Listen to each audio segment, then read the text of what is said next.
We're here at the Barbican Centre in the AI More Than Human exhibition. One of the key things about the artists in the show is that they've come from different backgrounds, and AI is the thing that's really brought them all together.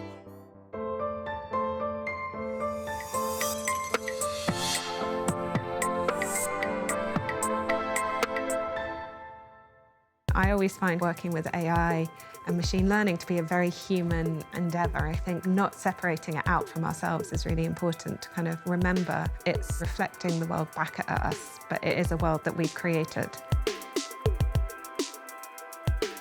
I'm here with Ridler, one of the artists in AI More Than Human at the Barbican.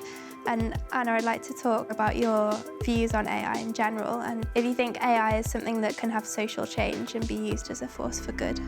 AI will definitely have social change. There's no two ways about it. But I think one of the things that's interesting at the moment is we don't know whether that social change is going to be for good or for bad. I have the very mixed feelings as to whether I think that AI is creative or whether it's me who's creative. You have all of these different types of people, designers, technologists, scientists, artists, all trying to question this at this moment, because I think in not that much more time, it will just become so seamless and so smooth and so part of our everyday lives that we'll forget it's there. You've mentioned in the past that maybe there's a surprising result, or that AI has produced something that's not what you expected. Do you think that that pushes your creativity, so you're kind of working as a collaborator with the AI's output? I do feel that ultimately the piece starts and ends with me, so I don't necessarily feel it as a collaborator, but I do feel that it does push me in ways that I never would have been able to do before. I think it's important to consider as well, and how AI has this relationship with us and with the rest of the world, and perhaps it's better if we consider it part of our environment and not something that needs to sit separately.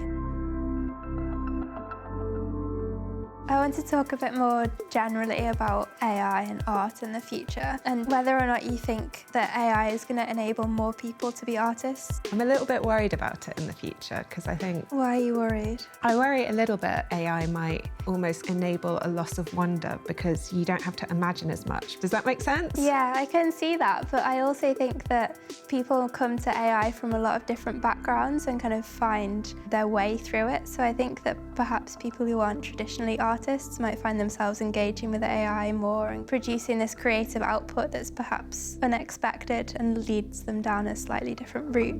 You have scientists who are using AI and then making discoveries that because it's suggesting things that they never would have come up with themselves. And I think it feels like it could go anywhere.